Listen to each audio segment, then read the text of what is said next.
because of an organization that decided, hey, we should probably work together. Yeah. You know? That's awesome. It is, man. It's beautiful. It's a beautiful thing. We're live, baby. Oh, nice. Welcome. Go for it. All right, guys. Welcome to the STBA podcast. We're here live at Ambra today. As everyone knows, Ambra has been super kind and super grateful with us, and we're beyond grateful with them for always having their doors open, hosting us every time we need them. Today we have a very special podcast because it's regarding the Gallery of Homes, and just want to say thank you once again to all the builders that took participated in it. To all the builders that did, congratulations on the success that y'all have had. And, the goal was if y'all could get one contract signed, that would have been a blessing. And I know some of y'all got multiple people on the list and people that are hanging on. So congratulations to you guys for taking that gamble with us and moving forward with us. With that being said, I want to give everybody the opportunity just to introduce themselves to the camera and so that people know who's here. Most of these faces are pretty much familiar faces, starting with Mr. Efrain over there, Mr. Good Looking over there. But we do want to give everybody the chance to introduce themselves. So I'm going to let Mr. Efrain go first, and then we'll just work our way around the table. All right. Hi, guys. How you guys doing? This is Efrain Gomez. I represent Gomez 3 Construction. I'm also the treasurer for the STBA organization. Here at y'all's service. Do you want to go, Mr. Tag? Yeah. My name is Tag Oakson. I'm from Dallas, Texas. I have a company called Tag & Associates. We design custom homes. I'm really associated heavily with the National Association of Home Builders. Thank you. My name is Julio Carranza. I'm the vice president to the organization. I'm a home builder and a land developer. Y'all want me to go? My name is Mario Den Guerrero. I'm executive director. I'm also a builder myself. And to the left here, we got the president, Mr. Ronnie. I'm the chairman of STBA. Excited to be. And I'm also a builder. Survey kindly spoke about our company. Really proud to be part of that as well. I'm happy you're here. Thank you, sir. Yep. Thank you. My name is Emigdio Villanueva with Villa Homes. I've been in this business for too many years, over 30 years, and I'm very glad to be part of these organizations and be part of the board. Thank you. My name is Sergio Benavides. I'm with Cersa Homes. I've been working pretty much like almost 10 years already. Thank you. My name is Servando Cavazos. I'm the secretary for the board, and I work with my brother for the structure team. Thank you. Hello, my name is Israel Medrano. I'm a program coordinator for the South Texas College Construction Supervision Department. I'm humbled to be here and to meet everybody today. Awesome. Thanks for coming by, Israel. Yeah. Thank you. Yeah, man. We really appreciate it. I appreciate you. And you're going to be the judge, one of the judges.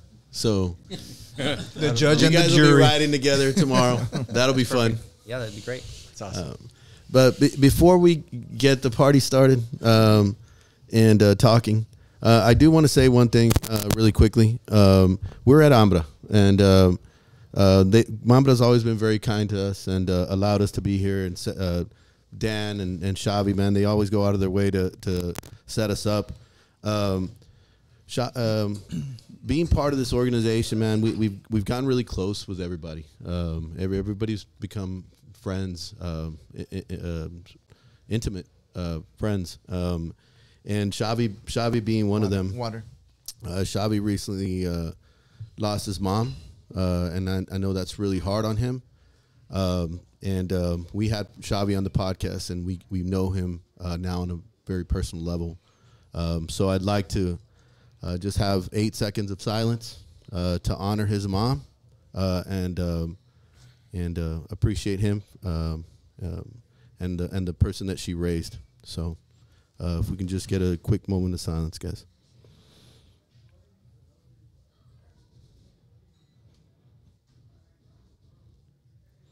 Cool. May she rest in peace. Yes, sir.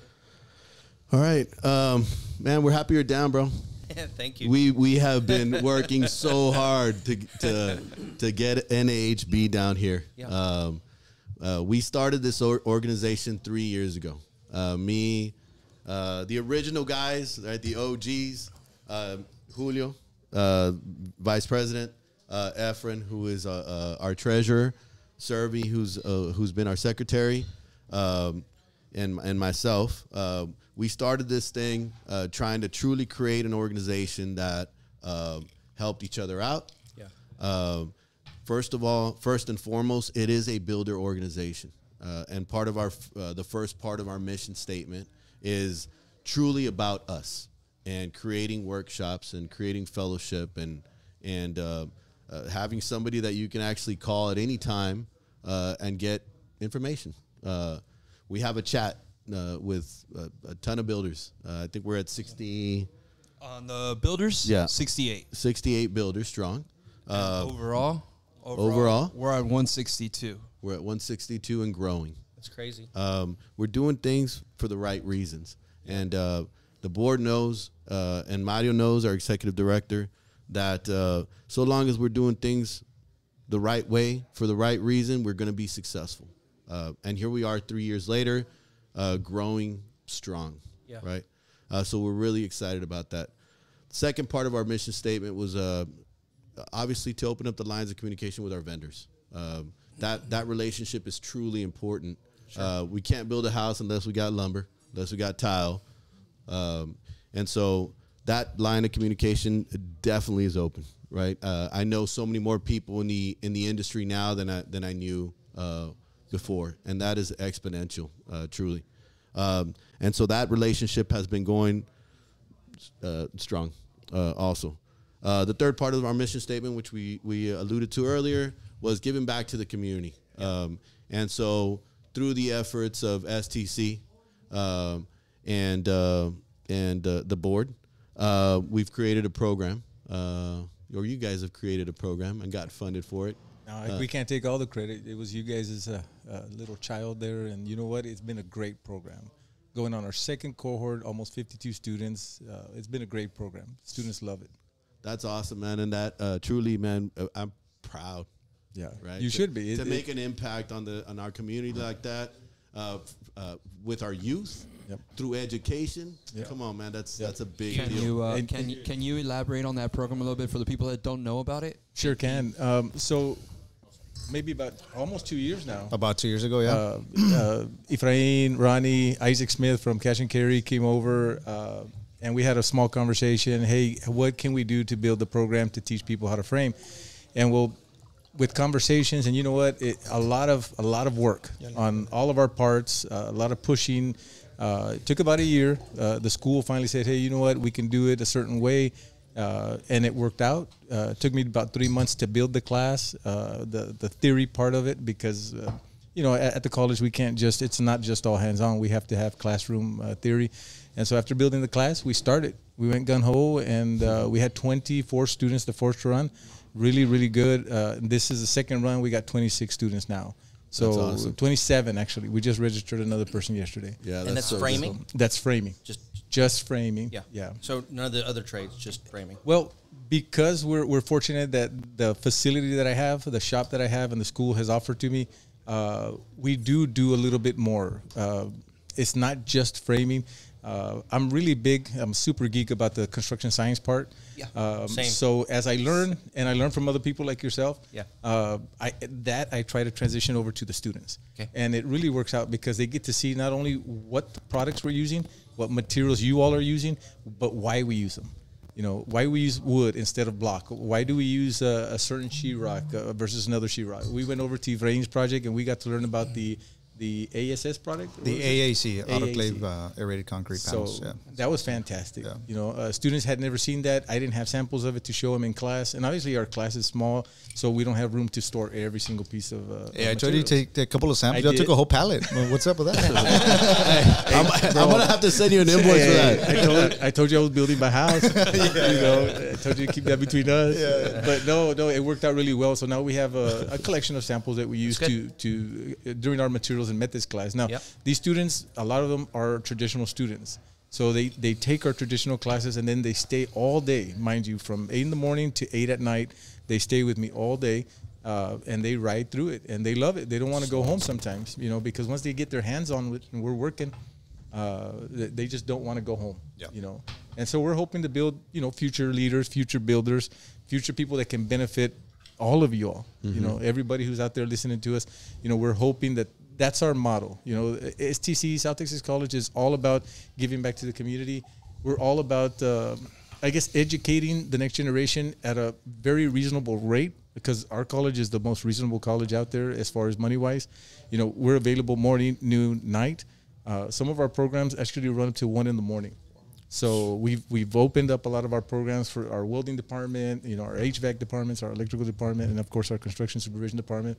You know, we're nights, we're weekends, we're working to start a summer program. Yeah. You know, so we want to go out there because we believe cold-heartedly that the trades is big, is huge. You know, the backbone of America. We talked about this at lunch, right, Tag? Yeah. We don't have enough. Yep. Right. And we're in jeopardy of not having enough skilled trade in the future. Yeah. So what's the ratio? They say that out of 10 people who retire, 7 people are not being replaced. So that's a huge a loss. How do we continue building? Yeah, in Dallas, you know, and I don't know the statistics here, but in Dallas, we're short 40,000 trades that have positions that could be filled, but there's just no one to fill it. And that's just in a Dallas-Fort Worth metroplex. So at the college, our goal is to provide a good quality education. We have over 120 programs, and it doesn't matter what program it is. We're all a family there, and so we want to provide a good quality education at a low cost, so that we can do exactly what you guys are doing, giving back to the community. How do we do that? If we send somebody with a good quality education out there back to the field to work, now they can provide for their families. Now they can pay taxes. Now they can build. They can buy a home, and it's just exponential. Yeah, you know, it just grows and grows from there. Another thing that's real consistent is in our industry, and we talked about this at lunch, is in the construction industry, if your dad was a builder, you're probably going to be a builder, or at least you're going to be in some construction field, right? So how important is it that we continue to feed into that system so that, you know, we leave legacies? You know, it's funny because I can't relate to that. My dad wasn't a builder, you know, and I was a little older when I went to college to build. Somebody told me, "Hey, why don't we go learn how to build houses?" I said, "Great." And so out of the group, sign me up. Out of the group of individuals, what do you do Saturday? What do you do Saturday? Out of the group of individuals that started, I was the only one that graduated. I was the only one that was hired before we went out to work, and I had no clue. And I started windows and doors for an 80 home remodel. Well, in 2 weeks, I was running the whole show, you know, and so it was unique. It was a knock in the face, essentially, you know, and so I learned the hard way, you know, very quickly what to do and what not to do. Hey, but now you're passing that information on to the future generations. Yeah. And so because of the stuff that I learned, the good and the bad, when they gave me an opportunity and they said, "Hey, Israel, can you come and help us?" I said, "You know what? I would love to, because everything that I didn't learn in college or that I didn't understand, now that I understand it, I want them to understand it so that they don't go out there and struggle. You know, it's difficult when you're starting off, because a lot of folks, you know, I don't know if you guys experienced that. A lot of folks, well, figure it out. You know, you're on your own. We'll see it. We did it on our own. You can do it on your own. Yep. You know, and so I struggled through that. But I ask a lot of questions, and I bug these people all the time. So Efrain knows I bug them all the time. Hey, can you help me with this? Can you help me with that? So I don't have any pride when it comes to that anymore. And you know what? My students appreciate that, because they know that I'm going to do everything possible to benefit them. You know, it's awesome. I love it, man. We appreciate it. We had this conversation way before. Remember having that legacy conversation? Yes. You know, it was part of the initial core values. Our community is a community made up of hardworking, skilled labor that, you know, for a long time has just, you know, maybe overlooked. But we even talked about, when we first started our conversations with the college, was, hey, so what is a college doing to communicate with the building community? I mean, you have a construction department. Where is that bridge? And you should have people lining up. Yeah.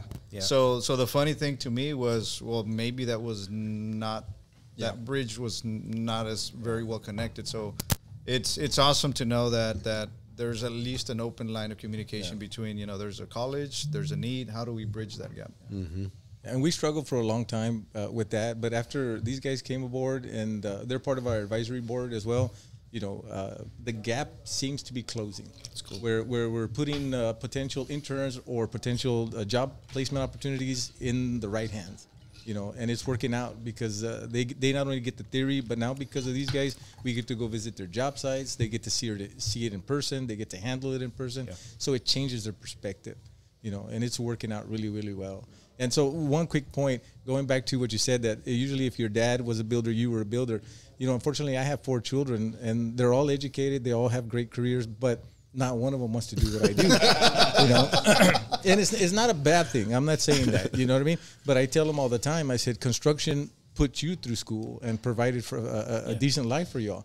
You know, and so it can provide a decent life for anybody out there that wants to learn and that wants to physically has the I guess the drive to do it. I mean, it's provided a great life for me and a great life for my children. It could do that for anybody who wants to do it. You know? I think the missing connection that because I love education, it's my passion.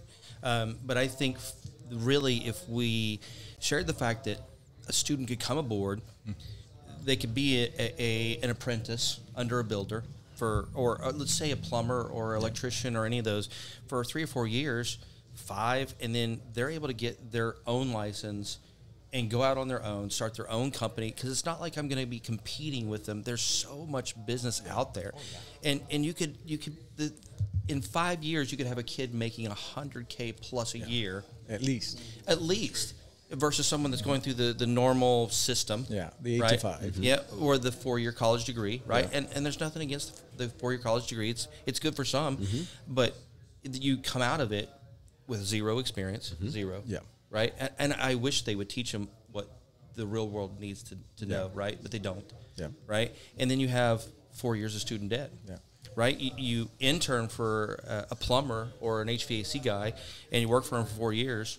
You could go out on your own in year 5, start your own business, not really compete with them because there's so much business out there, and you can make 6 figures. That's what we should be talking about when it comes to education and to get the kids back into the trades. I agree. But we just don't talk about it, and I don't know why.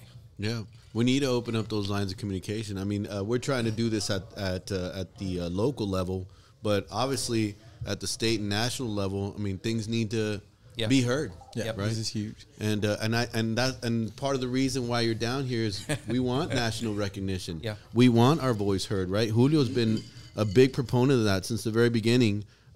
Dude, we need to be chartered. We need to be chartered. We need to be chartered. Yeah, and if I could interject, so it all started because I had gone to a Sunset Builder show. Yeah. In Dallas. Yep. Great show. And they said, okay, everybody go to your designated areas. There were breakout sessions for members of these boards, right? Yep. Well, lo and behold, there was nothing from our area. Yeah. The information that Mr. Dietz was given was the most southern part was San Antonio. We didn't even exist. We didn't even exist on that area. So that struck some a chord, right? Yeah. So I went to the local organization and I asked, hey, let's do something. When can we get on some type of board so that we can get some recognition and have our voice heard? Well, it fell on deaf ears, and it was just so much stuff. The parade, just a bunch of problems, right?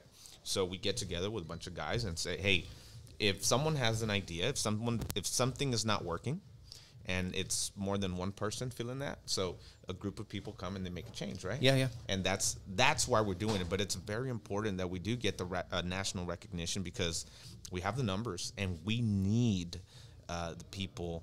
The Valley's voice to be heard, because it's a huge economic driver for the state of Texas and for the national economy, and you should know that, right? Yeah. So I don't know if you guys know it or not, and I can give you kind of some statistics because I'm just involved a lot, right? And again, I don't work for NHB. I'm not an employee there. I'm a volunteer just like anybody else, okay?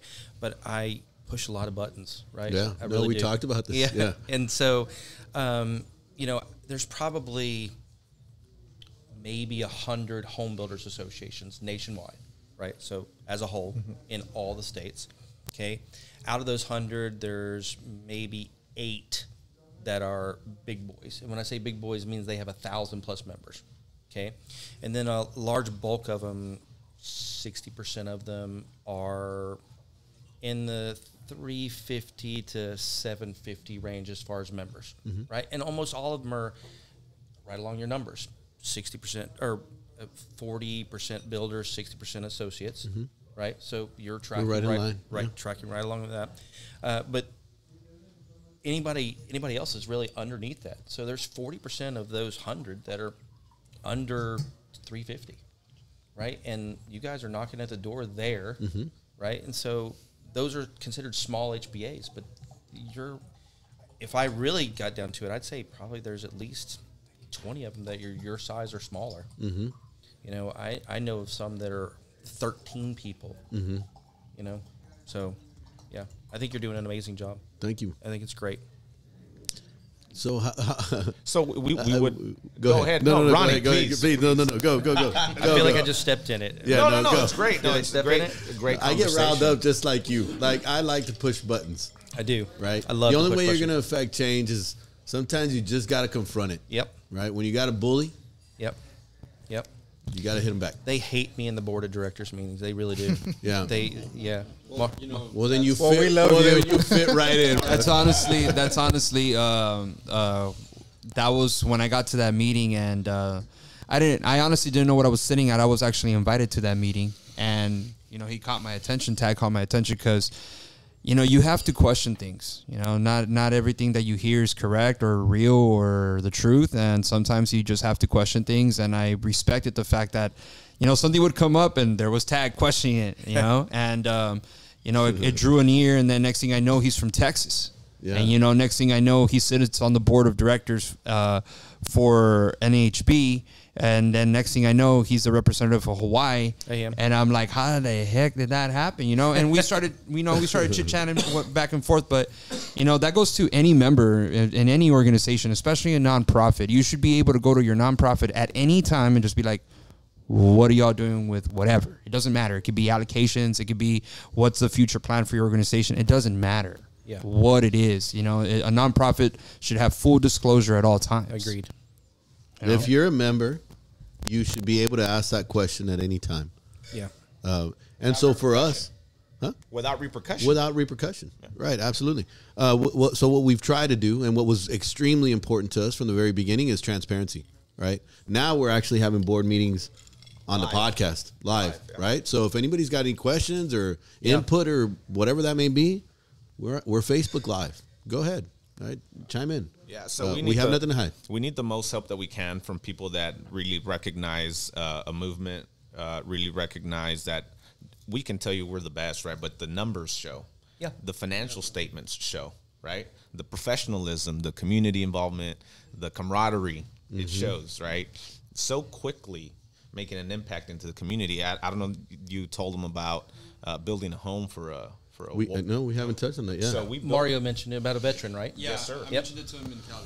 Yeah. Yes, sir. So we want to make an impact. There's so much money in this industry, Yeah. and people are just willing to give. Yeah. We Why built that are we- house with no money. No, we did everybody donations. Hail Mary. Hey. Yeah, from everybody. Yeah. I was always taught that you know, when you reach a certain level of success, you're charged with sending the elevator back down. Of course, It's just that's It's a your way of life. responsibility. Yep, it is. it's It was how sent you down for keep me. it. It's how you keep the cycle going. Yeah. Right. Agreed. In a good, positive way. Agreed. So for the people that are watching Tag, Yeah. how can it's been like it's over and over a question, and how does one become recognized and chartered? And we understand it's by regions.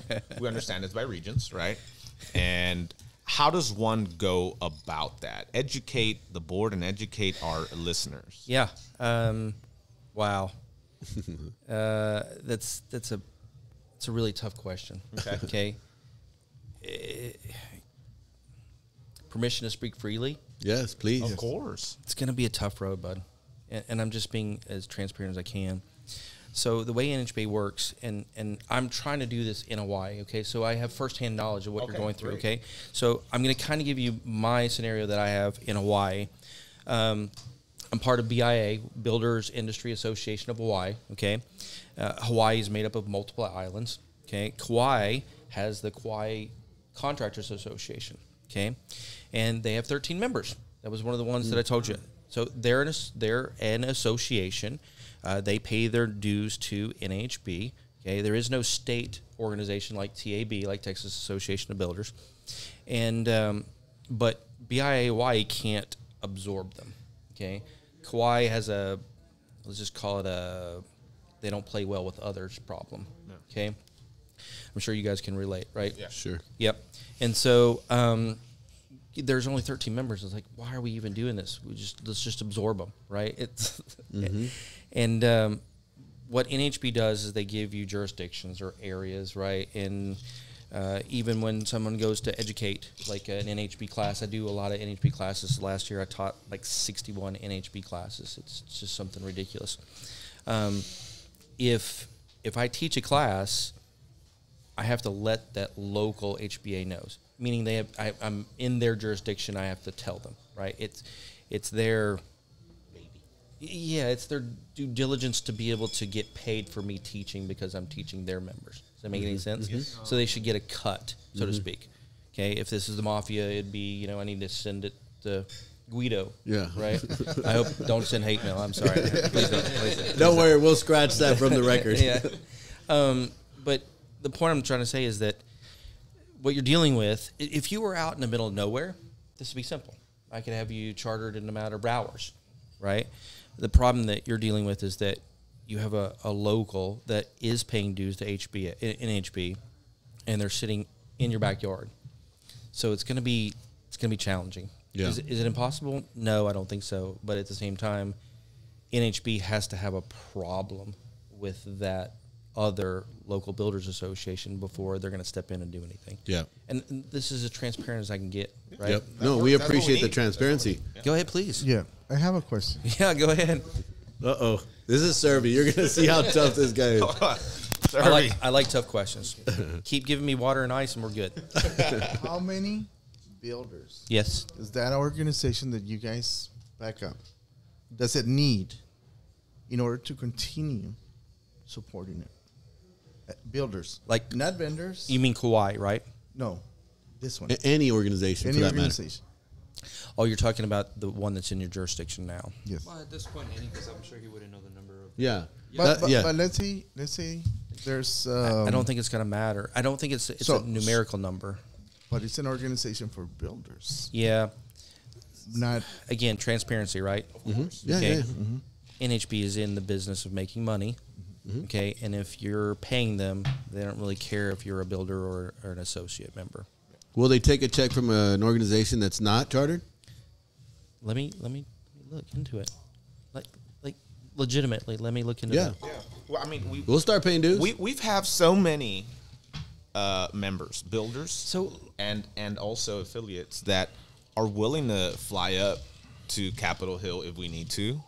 We got some serious members. it's not a Capitol Hill kind of thing. NHB is the same as any other non-profit or national organization. I could name you 4 or 5. Let's National Association of Realtors. Mario, you're a realtor. Anyone else a realtor?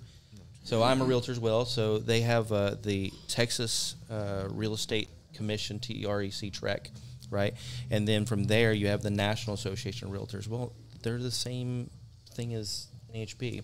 The reason I say Yeah. Capitol Hill is because they have an office in They do have an office in DC, headquarters. and I would imagine that's one of the highest level Yep. offices. Yep. That's why I say It's not one of it is the highest level. Yeah, that's where all the staff and everybody else goes. And I've been there multiple times, and I've made lots of great connections there along the way. And again, like I said with Mario, I don't know what I can do, but I will do something. I will have conversations just about connect it. us. That's all Yeah, we yeah. need is a connection. Yeah, I have no problem with that. We'll take it from there, Yeah. and Yeah. And, we'll and let I the did work that a speak lot. for Actually, it itself. was really great because Mario was in Palm Springs, which was the fall leadership program through NHB, and I introduced him to several people. A lot of people.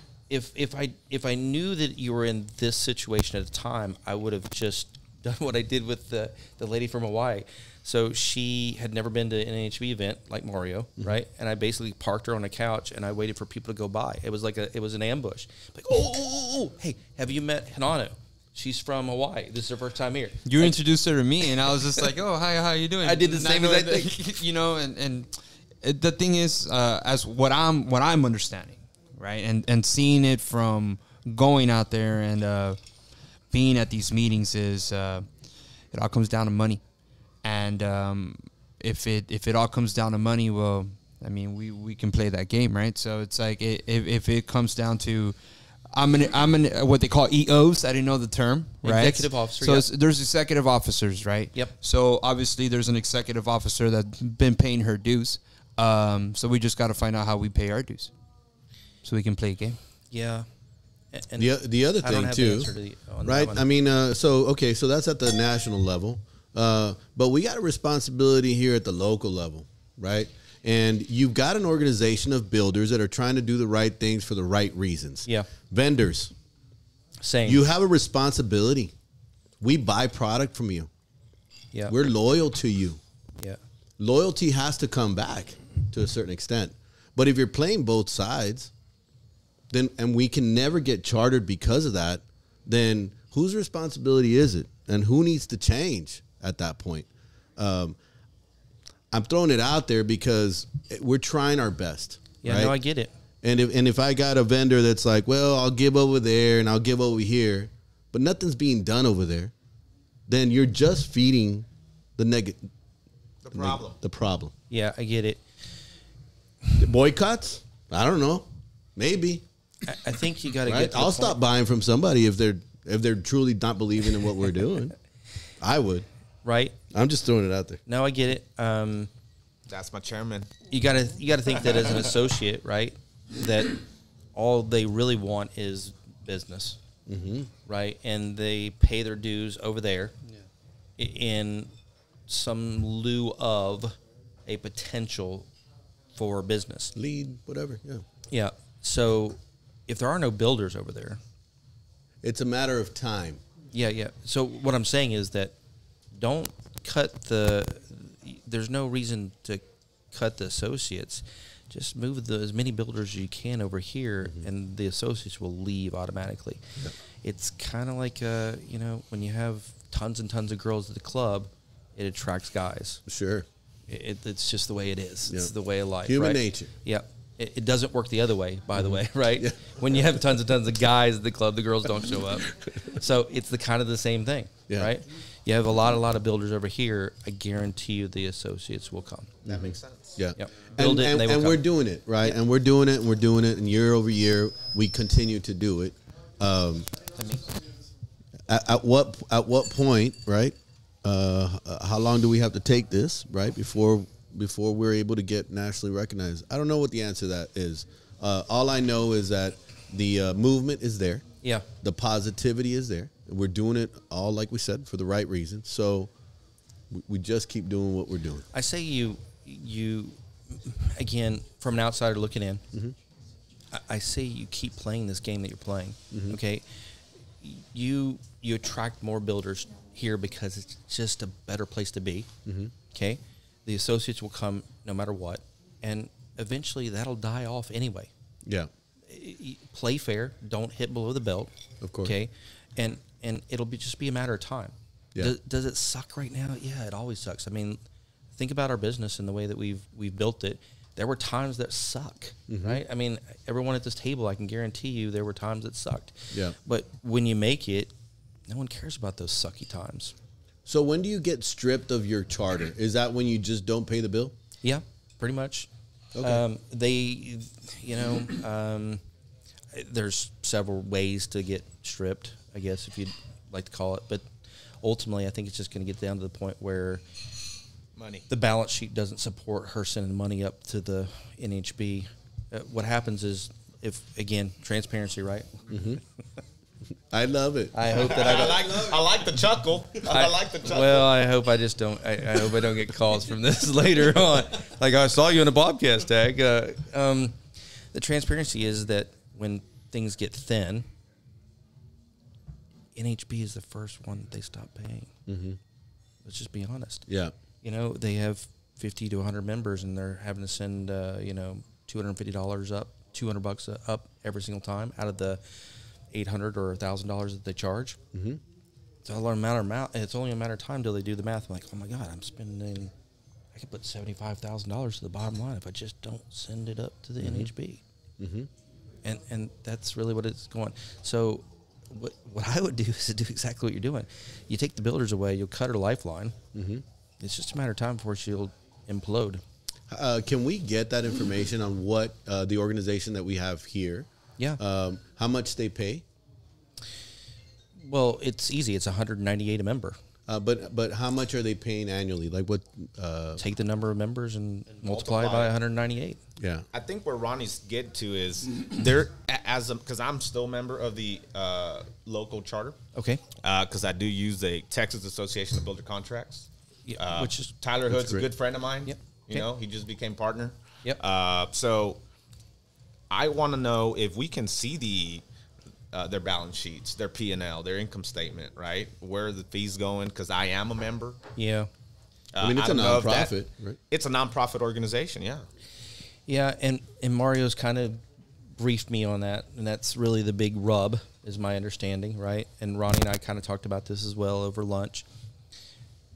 If she's not willing to share it, that's a problem to start with, right? Yeah. You got to know that that's a red flag. If there's no big fat 2x4 that I can give you that says that she has to do it, or that this is the way you go about leveraging it out of her. Yeah. Just because you're a member doesn't really, I don't really have anything for you on that. As a nonprofit, you obviously have bylaws. Yeah, you certainly do. You should have minutes. Oh, you should have all that. Yep. I mean, who oversees She that? does. Is that the state? Is it She does. NAHB? The IRS She does. Does. Well, as The a member, IRS does. as a member, you should have the bylaws. So I'd start there. Okay, and if the bylaws don't want to be given to a member, That's hard. all right, we'll cross that bridge when we get there. I No. guess. Let's keep digging. No, Yeah. it's No, okay. please. Yeah, just you got to give me a second to process that. Sure, of course.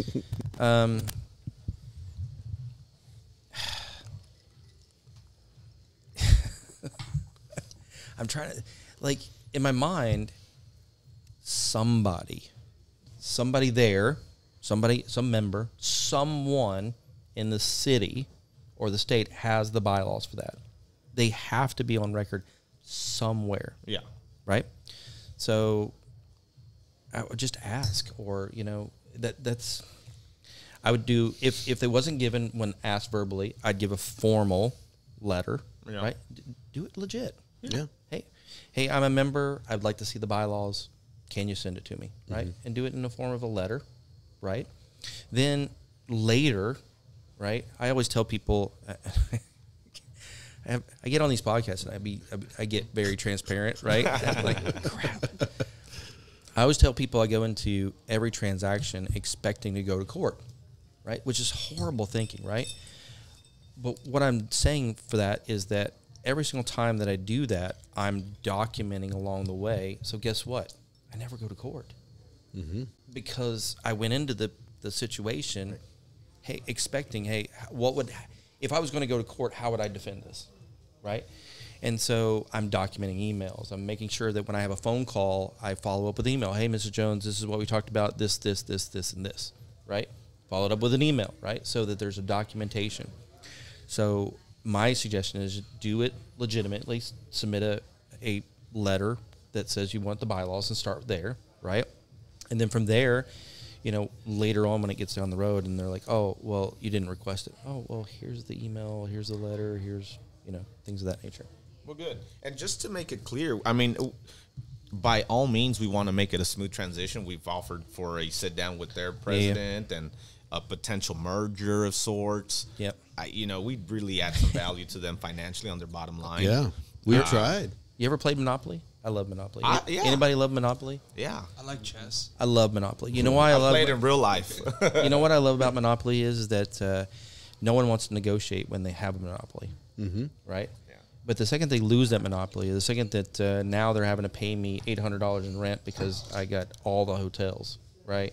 Now all of a sudden they become very, very, willing to negotiate. Yeah. So I think it's just a matter of time. Yeah. I see you just continue what you're doing. You pull as many builders as you possibly can here. The associates will follow, right? Yep. If the thing that's keeping him there is the Texas Association of Builders contracts, find a way to get the Texas Builders Association contracts. We've already gotten that started, and apparently it's a go, right? With Tyler Hood? Yeah. Tiger Nice. says See? he just needs to run it up the pipe, but That's one of the very, very important Yeah. things. What I do is I would just almost do a survey of the people who are still there. Hey, why are you still over there? Well, I'm over there because I can get the TAB contracts. Yeah. Okay, well, now you can get them over here. Okay, well, then now there's no reason. Or I'm there because I can get business. Business from whom? They have 6 builders. Yeah. But that's actually the number, isn't it? Or no? No, I don't think so. I was plugged. That was Right, PFA. Mario PFA, said. PFA, plugged from air. So, you see what I'm saying? And I would just keep asking them. Anybody that you know that's a member there, say, hey, can I ask you a few questions? And just interview them, all casual. So, why are you there? Why are you doing it? Why do you stay there? You know, do you get treated really well? Yeah. Eddie, come on the podcast. You know, Yeah, you were recently on the board. That's why Servy's pointing at him. Emigdio was recently on the board. Yeah. Tell us about your experience, Emigdio. You're putting me on the spot. Yep. Well, I'm listening to what you're saying. Yeah. And working for different organizations, I have learned that, everything has to be transparent. Yep. And I think that one way perhaps would be, okay, what are the requirements to be a member of the National Association? But I'm pretty sure that somewhere down the line there was a contract or an agreement signed with an organization. With the local HBA. The here. local HBA. Yep. So when that happens, I'm pretty sure there are certain points that you have to follow. There is. And those particular points are the ones that we need to know and be aware, even Yep. if we're not going to be a member or anything, but, I like but your just thought to know process. what it is. Yeah. And those are the points that we need to look at. So I can get you those bylaws. That's Yes. that's really an email or phone call. I think that would be the most important issue because Yep. I don't know about working for anything. It's just there's always a requirement that you have to be transparent. You have to have an open book, an open Agreed. door policy, and have those things being followed. And that's where you can get it. In other words, how has this organization been running the business? Have they done anything that is not appropriate, that doesn't look good? And those are the areas. It's been, some of us have been on the board. You were on the board. And right now, I don't know if I'm on the board or not of the RGBBA. All I know is that I became a board member with this organization. After right now, I have not been informed about a meeting, nor that I have been removed or replaced. All I know is that I'm not invited.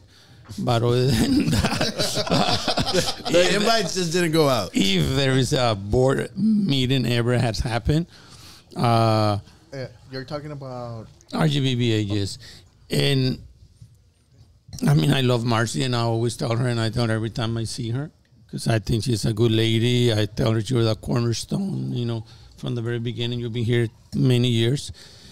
And I just wish we could merge and we could be one organization, because I see the same sponsors, that are on both organizations. I think Yep. everybody's here for the same reason. Yep. We all want to make a sale. We all going to have business for our own companies.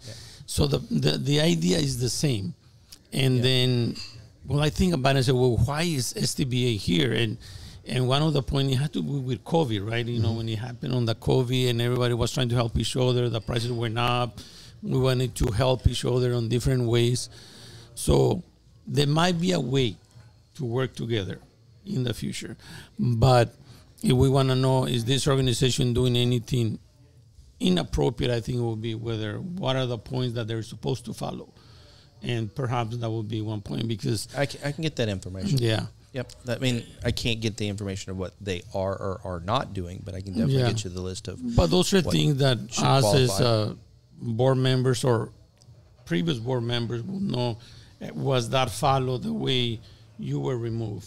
Was that followed? I don't even know if I'm removed yet or not, but has that been followed or not? Has that been transparency? Yeah. And doing certain things, organizations even conducting your meetings in a certain place, and you stop conducting the meeting in that place because they let the organization have a meeting in the same place. Little things that say, come on, we need to be a little more mature and a little more business-like the way we do things. Yep. And then, I always thought, and I talked to the board before, perhaps we need to present the facts. These are the facts. This is what we know that has happened. Yeah. Have any of these actions broke any of the requirements or the rules that apply as being part of this organization? Yeah, what rules does NAHB have for? Yeah, and I can get those. The one that when I'm listening, the thing that really sticks out to me is that for me, and I see a lot of HBAs. So I'm part of, last count, eight home builders associations all across the country, New Jersey, North Carolina, Hawaii, Denver. I mean, there's lots that I'm a part of, and what I see is, and this is what brought it up, is the fact that what they don't understand. When you chuckle, bro, that chuckle again. That does it for me. That means the truth's about to come The out. truth is about ready to come out. The truth is that most HBAs think that the EO is the head of the ship, but in reality, it's not. It's the board. Yeah. The board is the instrument of the members, and it instructs the EO, let's just call it as a paid intern or a paid person, an employee at will to do a job the board has decided and a direction that they've done, right? A lot of HBAs do not run their board that way, and it bothers me. It really does. Yeah. That's So is it that simple? Is it this simple that okay, all right, so let's just go be members. And if we have the bylaws, then we vote for a board. And the board can hire or fire You certainly can. an EO at You most any certainly time. can. Yes. or make mergers, acquisitions, Or et make cetera. mergers and acquisitions. It's a business. You certainly can. Now, getting on the board is your rub. Well, we just got to get the bylaws. Yeah, that's exactly right. And so I talked to Mario about it. Someone asked me how is it that a guy from Dallas, Texas, is the state rep of Hawaii, and so I do a lot of it. And it's how does that happen, right? And you know how it happened is the bylaws, right? So what I did was I'm an instructor, right, for national, and so Hawaii says, hey, can you come out and teach a class for me? I'm like, sure, no problem, that'd be great, I'd love to, right? And I said, how much? They said, how much will you charge? I'm like, I tell you what, I'll do it for free in exchange for a membership to your local home builders association. Done. That's exactly what they said. They're like, oh, wait a second. All I have to do is send $200 up to national. Remember, same things apply, right? So they send $200 up to national. They're like, shoot, we're gonna get this guy for $200. Sweet. I was like, hey, by the way, can I get a copy of your bylaws? Oh, by the way. And so I read in the bylaws, it says, okay, to be on the board of directors, you just have to be a member for 1 year. You don't have to be a builder. You don't have to be an associate. You just have to be a member for 1 year. So I kept my mouth shut for 1 year. Didn't say anything, right? 1 year came up. I'm like, hey, I want to be on the board of directors. And I'm like, I'm not sure that you're a mainlander, right? An outsider. That's what they call you. That's exactly what they call me. Yep. They have another name for it, but I'm not going to repeat it here. Earmuffs. That's right. And so I'm like, I want to be on the board of directors. And I'm like, I'm not sure that you're going to. We think that you upset the apple cart too much. We don't really think that you would fit well with the board. I'm like, it's really not up to you now, is it? Right. The bylaw says that I'm on the ballot. Put my ass on the ballot. Right? I don't really care what you want. I was like, listen, if I get on the ballot and they decide not to vote for me, that's one thing. But you'll put my name on the ballot, period. End the conversation. And they did. And then they didn't vote for me. Strike one. Which is fine. Hey, listen, I played the rules of the game. Yeah. I'm fine, right? And I was like, listen, that's cool. I didn't get to be on the board. No big deal, right? Hey, can we play fair? You know. And so no hard feelings, right? And they're like, yeah, no hard feelings. And I was like, listen, I'm going to these national events, like the one in Palm Springs that Mario went to. I was like, and you guys have no representation whatsoever, none. Like, no one's talking about Hawaii. You have local issues. You have things that you're dealing with as a home builders association or as an industry, and no one's bringing it to national's attention so that they can lobby on your behalf at Washington, at the state level, at anything. So you're not being heard, right? I was like, I'm already going to these things, so why don't you just make me a delegate? I'm not going to be on your board, right? So just make me a delegate. Delegate allows me to get into the leadership council at NHB. Okay, sure, no problem, right? So they say, yeah, we'll make you a delegate. They call NHB, says, hey, we'd like to make Tag our delegate, and they're like, well, wait a second, Tag's already a delegate for Dallas. He can't be a delegate for Dallas and Hawaii. And I'm like, well, why not? And they're like, well, that means he would have 2 votes. I'm like, well, just give me 2 clicky things. Yeah. Easy. I got 2 hands. What's the big deal, right? What's the problem? I don't see a problem here. And they're like, no, we can't do it. And then they're like, well, NHB calls them back and says, hey, you don't have anybody as your state rep, right? And there's only 1 state rep. So like in Texas, there's only 1 person. Right. Right now it's Justin McDonald. Okay. Yes. And he's your state rep of Texas, right? Out of all the 40 or some HBAs in Texas, there's only 1 guy, all funnel through him. And from there, Justin takes it up to national. He's a state rep. And Justin McDonald. It's yeah. Yeah. And it puts him on the board of directors. Right. And so they said, hey, well, you don't have a state rep in Hawaii. Why don't you just make him your state rep? Which now allowed me to go into leadership council and the board of directors of national. Oh yeah, and by the way, it makes me a honorary member of the board of directors in BIA Hawaii. Love it. So I ended up getting what I wanted to anyway, right? But now I'm able to get into closed door meetings that I wasn't able to get into before. And as Mario found out, I speak up in those meetings. Yeah. And you know what, Zach? That's exactly why we want to get nationally recognized. Yeah, I get it. To get behind closed doors, to make sure that we have our issues heard at the state and national level. Right now, we do not, plain and simple. So let's talk about that. That's an entirely different scenario or different situation or different problem, right? Good news is that NHB is running their 501c just like you should. And so there is no real closed doors. When I say closed doors, what I really mean is that I get to vote and I actually have a voice and I get to say something. You as an individual, not even a member of NHB, even though you particularly are, you can go there and sit in and listen.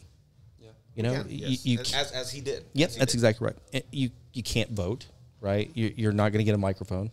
Right, you're basically going to tap someone on the shoulder like myself and say, "Hey, listen, this is what we're dealing with. Can you at least bring it up?" Right, and then I usually bring them up on the table beside me. Right, so it's not that big of a deal. So it's all about relationships. Of course. Guess what? You're not going to get those relationships until you go. Right, and you're sitting beside the other people at the board of directors and things like that. So. Tag, how many board of directors are there? There's a ton of them. Yes, it's a ton. Okay. There's 400 or 500 maybe.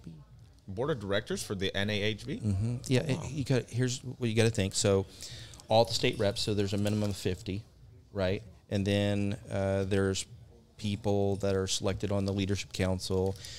And then it's... What about the NAHB executive board of directors? That is a closed door, and I haven't been able to get into that yet. Gotcha. I have a feeling you will. We just need to sit down, right? We can fly them down, or we can fly up. And I recommend you go to IBS, International Builder Show in Vegas, right? They'll all be there, everybody, including the CEO, Jim Tobin. And, just...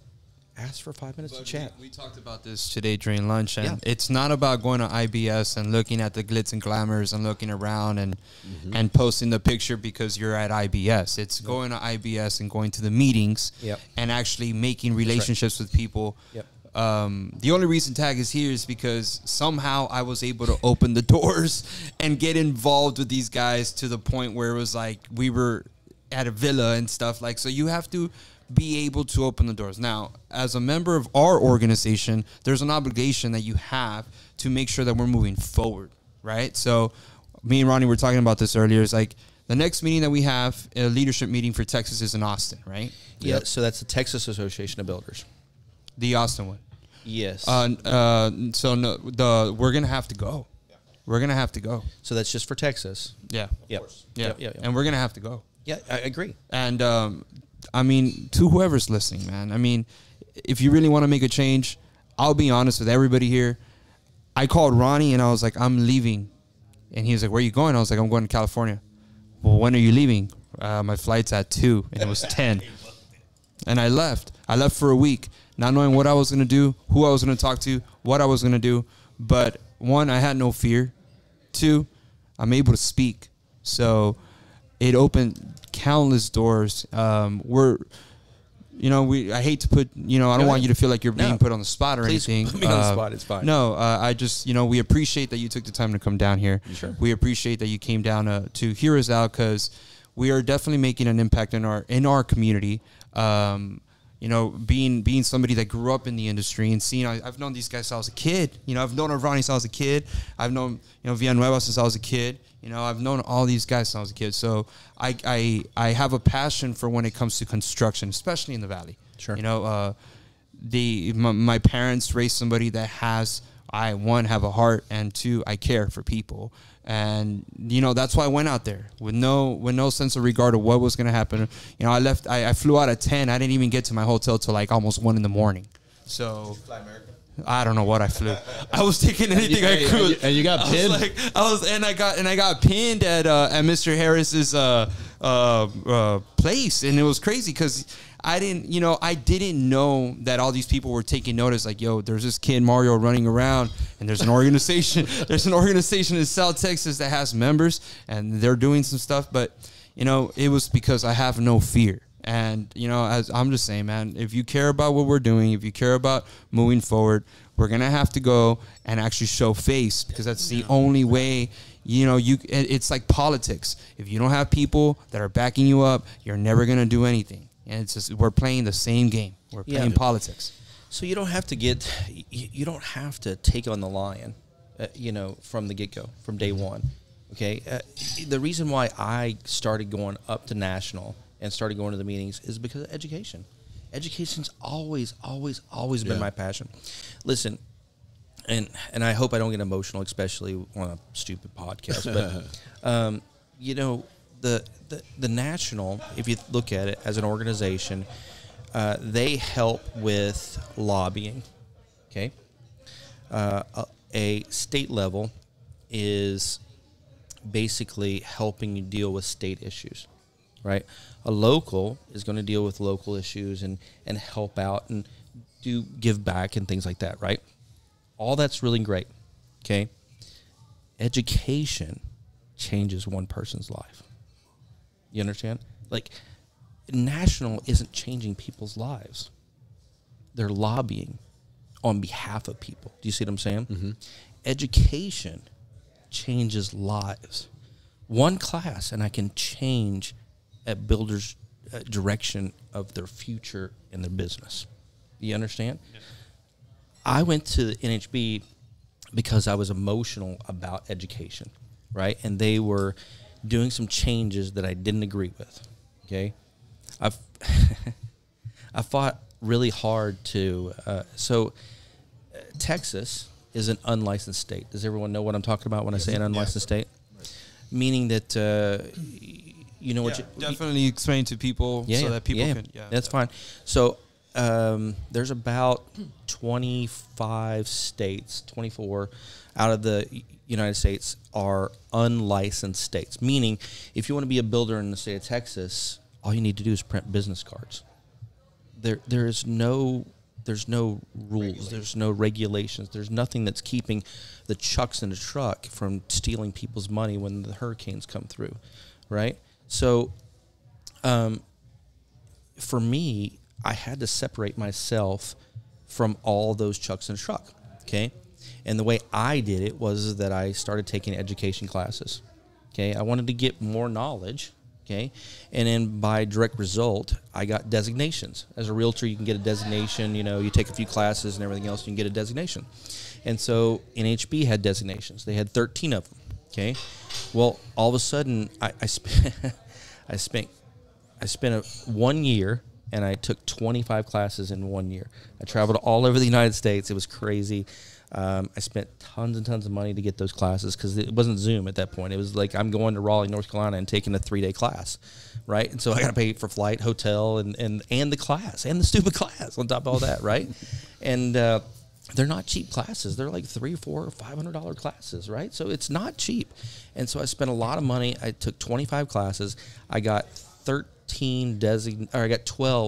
out of the 13 designations that NHB offers. So nobody in the nation, in the entire federation, has more designations than I do through NHB, right? Yay me. Then they decided they were going to take them away. So I didn't want that. You got to fight. And so I went to fight, right? That's why I that's why I started going to national, right? It wasn't to take on a giant. It wasn't to kill the lion. You know, it was just because they were taking away tags designations because I'm in an unlicensed state here in Texas. And if you take those away from me, you make me no different than the person that's in the chuck in the truck. Mm-hmm. Right? How does a homeowner say, okay, well, I trust this guy, but I don't trust that guy? Yeah. Because they don't know. There's no regulations. So for me, that's why I went to NHB. So my suggestion is that you find whatever your membership is that each person likes. Oh, I really like government affairs. Oh, I really like resolutions committee. Oh, I really like remodeling, or I like custom home builders. There's like 50 some committees that you can attend and go to, right? So my suggestion is that you don't have to go and kill a lion. Just find out whatever it is that one member likes, and you send them to national to attend that one meeting, so to speak, and then they sit in on other ones as they feel the need. Does that make any sense? Yep. And that's what I did, and I spoke up because it was my designation. They were stealing my designations. Yeah. Right? They were stealing. Like, that's what I felt like. I spent 20. You know how much money and time I spent? That's exactly right. I you get know? it. And so for me, it was like, this is unacceptable, right? And so I spoke up hard, and they didn't like me. And then basically afterwards, they were like, hey, would you like to be on the committee? You know? They saw your passion. Yeah. Yeah. And that's exactly what, yeah. So I say find out what your passions are for each one of your members. Ask them, like, don't sell that, hey, we're all going to go as a group and we're all going to go up and we're all going to, kill the lion together. No, just say, hey, what's your passion? Is your passion government relations, government affairs? What is, and if that's the thing, hey, we're going to go to national together as a group. You go to government relations, you go to education, you go to, whatever it is, right? Meetings and, those type of things. And then you're all meeting the people that are around you. And then you come back and everyone says, hey, did you meet so-and-so? Did you meet so-and-so and so-and-so? Yeah. Right? That's how you become effective there. That's my secret weapon there, right? And then what's going to happen is they're going to volunteer you to do something, right? But at this point, you have to be part of the NAHB, right? Local Home Builders Association. To be on the committee, but they're not closed meetings. You can go and and here's the best part. Unlike the board of directors, you can sit in the back and then stand up and raise your hand and they'll. I have a question. That's exactly right. Yeah, and I did. And that's exactly how I started, right? I was still a member, but I stood in the back and I was on the outside, right? They have outside perimeter chairs for the people that are not on the committee. and oh my gosh, you have no idea. Here's what I found out is that it's not the things that go on during the committee that make change. It's the things that happen in the hallway after the committee meeting. Yeah. That's what makes changes. That's where I met Mario. So yeah, I love it, man. I think there's a reason why you are here. Right? Thank you. Yeah, I think you share the same tenacity that we do. We're absolutely trying to affect change in the positive way. So, man, thank you. Yeah. The education truly helps. Yeah. And if you don't mind, Yeah. we're going to be reaching out Yeah, to I'm you. fine with it. Yeah, of course. Yeah. Mario will bug you until you tell him to stop. Yeah, I get it. And so I'm happy to. Or block him. we do have to move on. We have Mr. Terry Palacios here, right? sir. And so we do not want to waste his time. Board, do you guys have any questions for Tag? No. I think Hallway Tag's questions. touched on a lot of Yeah. topics already. I mean, it's great. Yeah. Yeah. I hope it was valuable. It is. Very. Very. Good insight for sure. And we'll take the lead. Yeah. We appreciate that. Yep. Yeah. You're always welcome. Yep. Next time we go to my Airbnbs. Mine are on the golf course, so Oh, I love golf. they're not as nice, right? They're not as nice, but I'm okay with that. I'm okay with that. All right, guys. So we're gonna move on with the program here. Welcome to the show. No. You're good. You're good. You're You're good. staying. Yeah, you're a judge. Yeah, you're a judge. So this part of the podcast today, we're going to be going over how the judges are going to be judging all the builders that are competing. And we just want people to have the judges have a good time. We want you to enjoy this moment, enjoy the houses. We believe that builders are artists and what they create is art. There's no reason to go out there and try and be stern. Have a good time with the judging. We appreciate each judge for taking their time. Mr. Palacios, thank you so much for joining us today. If you want to come in here. Yeah, somebody give him some room. Come give him in here. We'll sit give you him right a here. mic, please. Welcome. We have Mr. Terry Palacios that's here with us, and he's been very kind and agreed to be a judge for the gallery. Like I said, thank you so much. Mr. Palacios, can you introduce yourself to the people and just give them who you are and what you do? Hi, I'm Terry Palacios. I'm the district attorney here for Hidalgo County. Awesome. Well, thank you once again for agreeing to being a judge on the Gallery of Homes. Ulises, can we get those? Which, by the way, a district has to be fair, right? Yes. It was a great judge pick. Yes, that's true. Yes. No, just- And we love having you here. Yes, Thank and as a matter of fact, one thing that I was telling Tag about earlier when we were driving around, I was like, you know what? Because he was like, hey, what's gonna happen tomorrow? I was like, I'm gonna pick you up and I'm gonna take you to where the sprinter van will be. We already went ahead and with Ulises GPS'd the coordinates of how you all will be going through the houses. We're giving every judge 5 minutes. Once you arrive and you get off the sprinter van, you have 5 minutes to walk to home, right? We've made this super simple. We've gone ahead and created 3 binders. Each binder has a tab, right? So the first tab is going to have the first address that you're appearing to. You're going to open up that tab, and it's going to have something in this reference. So this is going to be what you will be looking at. This is the Gallery of Homes judging system. Yeah, thank you, sir. Pass it down. Yes, sir. I was just going to pass them out if anybody wanted to check them out. I've already seen him, so if you guys, whoever else wants to see him, I don't need one. Okay, so the system is very, very simple. Here you go, guys. I don't know if you guys want to take a look at this. Can we put that on the chat later? Yeah, Yeah. definitely can. So, first thing that you should see when you pull up to a house is a curb appeal. What's the first thing that sticks out? Landscaping. How they do with that landscaping? Get it rated 1 through 5. Then you got your special features. What is a special feature? What if somebody has a waterfall? What if somebody has a rock that has water coming out of it? Special features. Features are important. Oh, whoa. Oh, shit, good. Next thing you have is your front elevation. Front elevation is very important. The color combination on that front elevation and the use of materials. Every section gets a specific score. After that, you will have a total score. Walking in the house. How does the house feel? The feeling of a house matters. And everybody knows what I'm talking about. When you walk into a house, how does it make you feel? Sometimes you walk in, you're like, ooh, this isn't good. Sometimes you walk in, you're like, this is beautiful. You got to see how it feels, the way it makes you feel personally. That's how you grade it. Smell. The smell of a house is very important. Very important. That's how you grade it.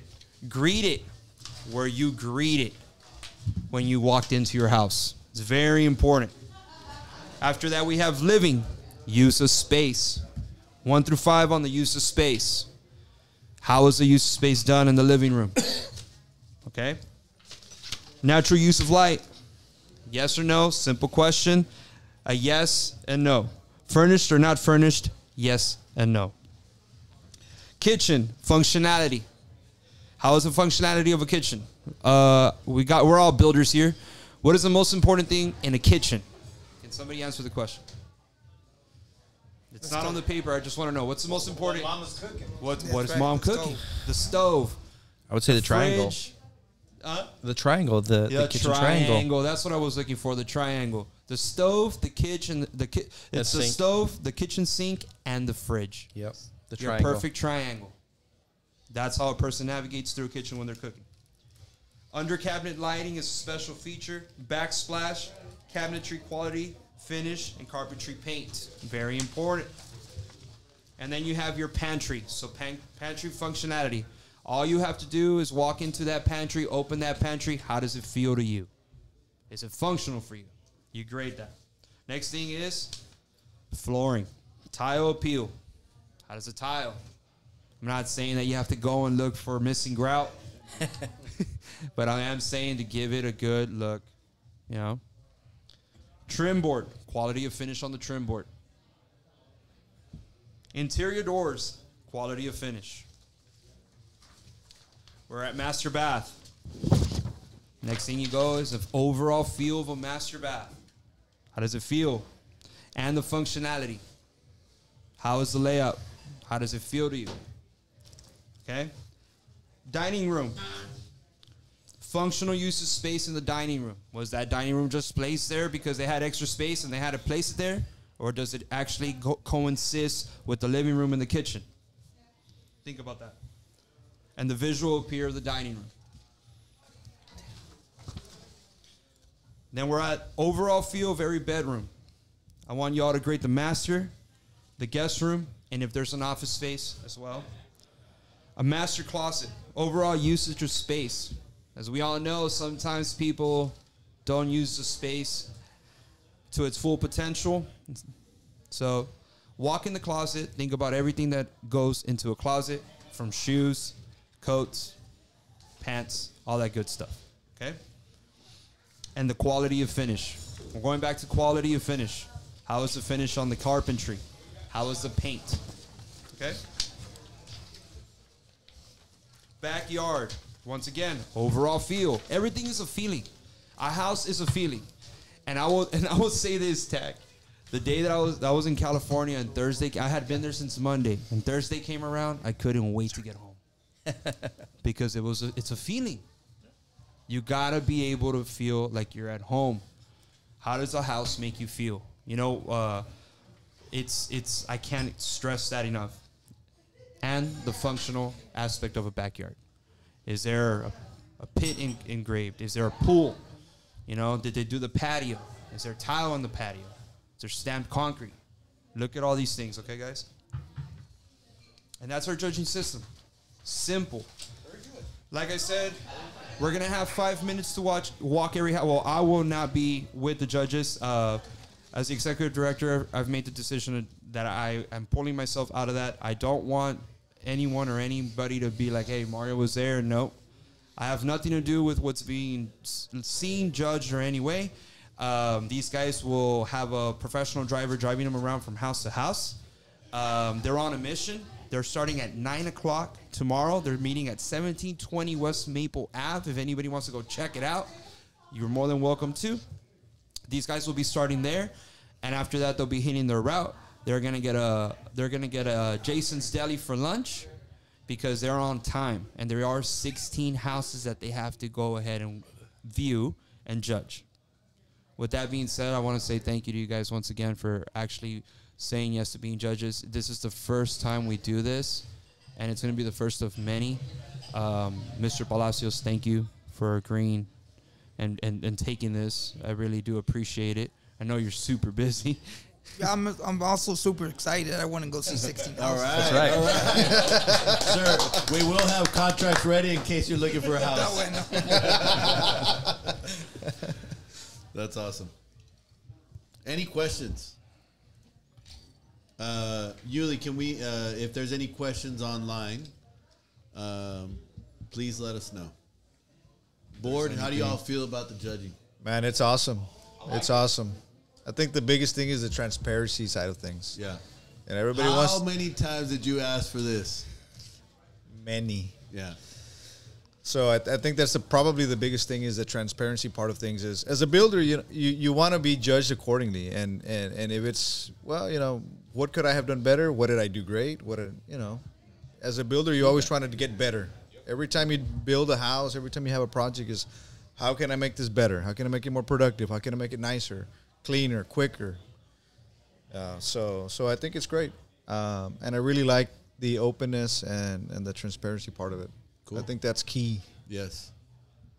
It's a competition. It's a competition, right? but it should be a fair competition. Yeah. Well, I love your passion. I mean, I didn't know so much passion went into building a house. That's pretty awesome. Oh, so you're gonna see it. Okay. You're gonna see it tomorrow. There's a lot. We strongly believe that builders are artists and the homes they create are art, and that is alive and well in the Rio Grande Valley.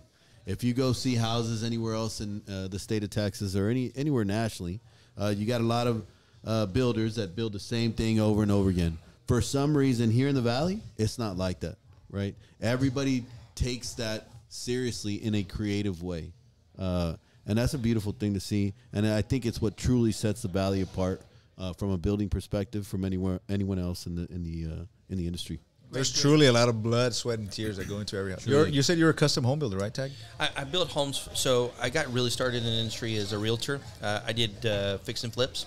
Okay. So I had an investor base. And then from there, it was an easy transition for me to do fix and flips. So I started doing that on my own. And then from there, I was really unsatisfied with the plans that I was getting from these architects. I'm like, this is crap. Like, I could do this. I love Tag, man. Yeah, I love it. He's transparent, bro. Man, I could do this. I could do this in my sleep. So then In my sleep. the economy hit 2007, 8, and 9. I lasted till the middle of 2009. I was building a $5 million home. It was crazy. And I basically, after I'd finished, I didn't have anything else to do. Like nobody wanted to buy or sell a house, so I went back to school and I got my architecture degree then. Oh, you have an architecture degree? Yeah. Oh, that's awesome. Oh, man. Yeah. That was always my dream. Yeah. Yes. No, as a matter of fact, Efren and I have been talking about this. One of our goals in life would be to get an architecture program here in the Valley. Hey, and it's great that you all established that Texas A&M relationship. Yep. Yeah, we're working on that. We're hoping That's that we awesome. can settle that. Yeah. But hey, we do have a great architecture department at our school as well. I mean, listen, you don't. Let's be honest, right? Yep. State of Texas, actually, there's 47 states that do not require you to become a licensed architect to draw custom homes in that state. 47. Yeah. Texas is one of them. Texas is one of them. Anyone know the three? You guys love quizzes. Arizona, No. California, California's one. New York. New York is the other one. Anybody for the third? Florida. Hawaii. New Jersey. I don't want to draw that. I don't want to draw on any one of those three. I'm good. Yeah. But I mean, you don't have to be an architect. I'm not an architect. I'm an unlicensed architect, and I have a firm, right? And we have 15 people to draw for me full time, right? Wow, that's awesome. So yeah. we'll draw 200 to 300 houses a year. Wow. Right? And I don't need to have an architect program. Just do a design and drafting program. Mm-hmm. You combine that with a business program, right? To teach someone how to be their own business person or entrepreneurial, right? And you combine that with design and drafting, someone can make $100K a year. You know what? It's funny that you mentioned that. I have a subs meeting every Wednesday. All my subcontractors that work for me must be at my office at 8:30. Okay. If not, you don't get a check till next week. Okay? Oh. And they write out and they sign it. So everybody goes. I started giving them every Friday a business class.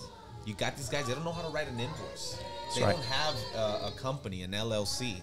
They don't have none of that. So yeah, agreed. It's very exciting to see them, my towel guy, right? My painters growing. Yep. We give them so much work. Yep.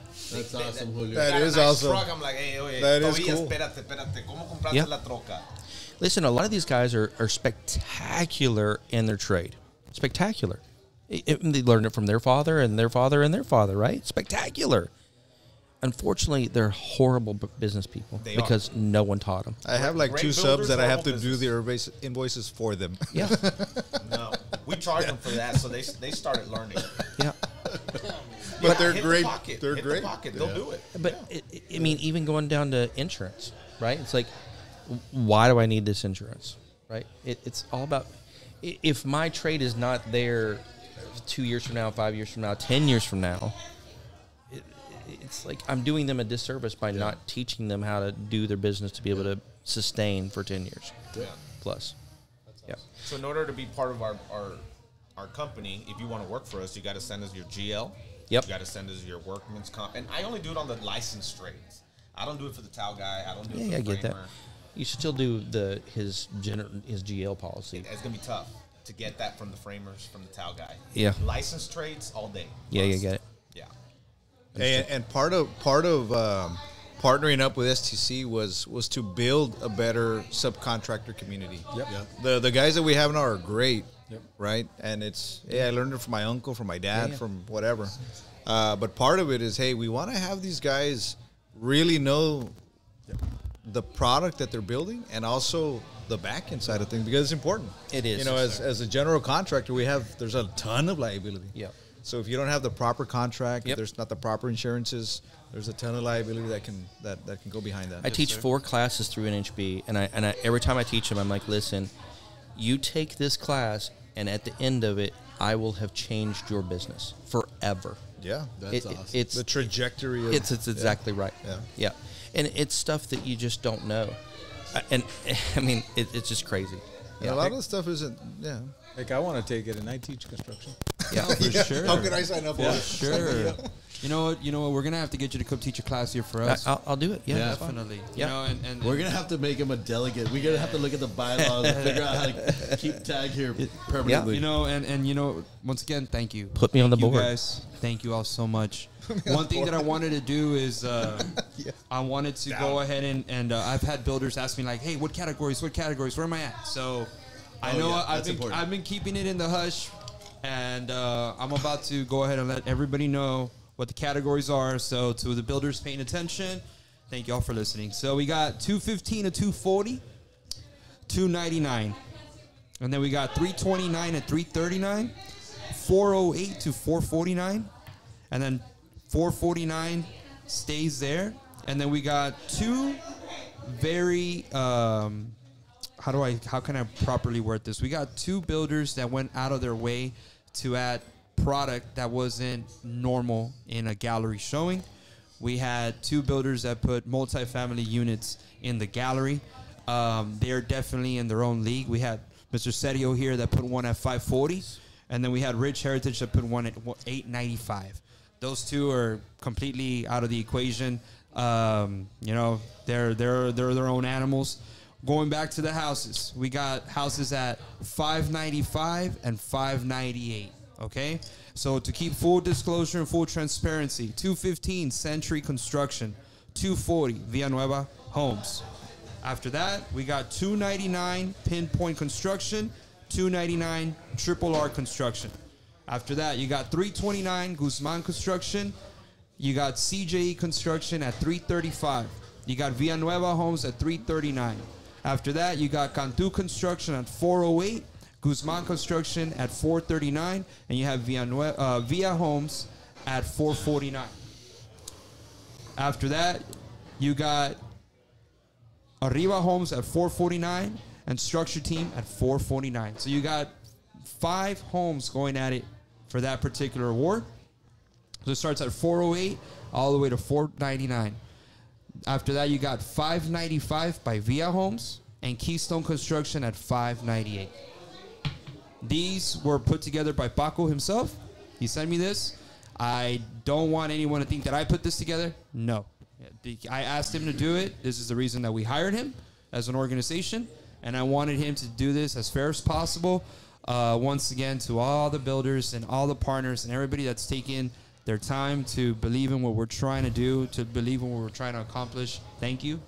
You know, everyone's invited tomorrow to Guadalupe Ranch. We're going to have a celebratory dinner starting at 6 o'clock and ending at 9. You don't have to leave at 9. You can leave whenever you want, right? But we are very grateful and appreciative of everybody that's taking a part of this. Once again, thank you guys, and I hope that this transparency and I hope that us going through everything gives everybody a different perspective on what we're trying to create, and that's just an organization with full transparency, an organization that is here for the builders, and not just builders, because we've had partners in trades that have been instrumental. Absolutely. Instrumental in our growth. We are very, very grateful to, the McCoys, the Matt's Cash and Carry, the Floor and Decor, the Sarskis, the Lone Star National Banks, the Willow Bands, the Firm. You got, I could keep naming company after company, and 57 Concrete, VMK.